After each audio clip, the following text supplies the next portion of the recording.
तो कल अपन ने वीडियो में पढ़ा था कि भाई किस तरीके से दक्षिण अफ्रीका का नया संविधान तैयार हुआ। अब आगे उसी के आगे हम पढ़ते हैं कि दक्षिण अफ्रीकी संविधान से दुनिया भर के लोकतांत्रिक लोग प्रेरणा लेते हैं। मतलब जो लोकतांत्रिक देश हैं वे सभी दक्षिण अफ्रीका के संविधान से प्रेरणा लेते हैं, क्योंकि वहाँ का संविधान बहुत अच्छा और खूबसूरत ढंग से उसे बनाया गया था। 1994 तक जिस देश की दुनिया भर में अलोकतांत्रिक तौर तरीके के लिए निंदा, जब गोरी सरकार थी तो वहाँ पर सभी देश यही कह रहे थे कि वहाँ का जो संविधान है वो अलोकतांत्रिक है, वहाँ का शासन अलोकतांत्रिक है। लेकिन आज उसे लोकतंत्र के मॉडल के रूप में देखा जाता है। यह काम दक्षिण अफ्रीकी लोगों द्वारा साथ रहने, साथ काम करने के दृढ़ निश्चय और पुराने कड़वे अनुभवों को आगे के इंद्रधनुषी समाज बनाने में एक सबक के रूप में प्रयोग करने की समझदारी दिखाने के कारण संभव हुआ। एक बार फिर मंडेला के शब्दों में ही ये बातें समझें। दक्षिण अफ्रीका का संविधान इतिहास और भविष्य दोनों ही बातें करता है।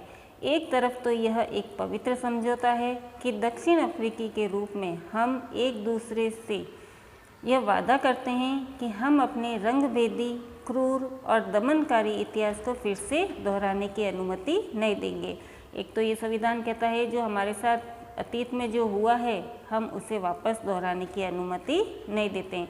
अब जो हो गया वो हो गया, अब हम नई शुरुआत करेंगे। पर बात इतनी ही नहीं है, यह अपने देश को इसके सभी लोगों द्वारा वास्तविक अर्थों में समझ करने की घोषणा पत्र भी है। श्वेत और अश्वेत, स्त्री और पुरुष, यह देश पूर्ण रूप से हम सभी का है। अब ये देश न तो गोरों का है, न कालों का है, न स्त्री का है, न पुरुष का है। ये देश हम सभी का है और इसी को ध्यान में रखते हुए दक्षिण अफ्रीका का संविधान तैयार किया गया। हमें संविधान की ज़रूरत क्यों होती है? तो जैसा कि आप सभी जानते हैं कि संविधान में नागरिकों के अधिकार होते हैं, नियम हैं, कानून हैं। ये सभी अगर हम जिस देश का संविधान नहीं होता है वहाँ पर क्या होता है, लड़ाई झगड़े होते हैं, लोगों पर अत्याचार होते हैं। तो इसीलिए संविधान का निर्माण करना, किसी भी देश को लोकतांत्रिक देश कहने के लिए वहाँ पर संविधान का होना या संविधान का निर्माण करना बहुत ही ज़रूरी है। तो यही हम इस आगे पैराग्राफ में पढ़ेंगे। हमें एक संविधान की ज़रूरत क्यों है और संविधान क्या करता है। अब संविधान की ज़रूरत क्यों होती है, संविधान क्या करता है, इस बात को हम दक्षिण अफ्रीका के उदाहरण से समझ सकते हैं।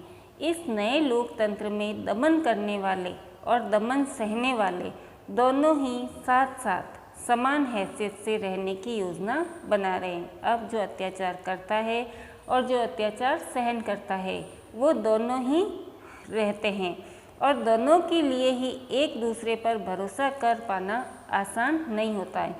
अब दोनों ही एक दूसरे पर भरोसा भी नहीं कर सकते। उसके अंदर अपने अपने किस्म के डर होते हैं, वे अपने हितों की रखवाली भी चाहते हैं। अब जो अत्याचार करने वाला होता है, जैसे गोरे लोग जो दक्षिण अफ्रीका के लोग हैं उन पर अत्याचार करते थे तो वो सहन भी कर रहे थे और वो करते ही जा रहे थे। तो संविधान में कि न तो हमें किसी पे अत्याचार करना है, उन अत्याचार करने वालों पर भी प्रतिबंध लगाए जाते हैं और जो अत्याचार सहन कर रहा है उनके अधिकारों की रक्षा के लिए भी कानून बनाए जाते हैं और ये कानून ही हमारे संविधान कहलाते हैं। बहुसंख्यक अश्वेत इस बात पर चौकस थे कि लोकतंत्र में बहुमत के शासन वाले मूल सिद्धांत से कोई समझौता न हो। उन्हें बहुत सारे सामाजिक और आर्थिक अधिकार चाहिए थे। अब दक्षिण अफ्रीका के लोगों को अधिकार चाहिए थे।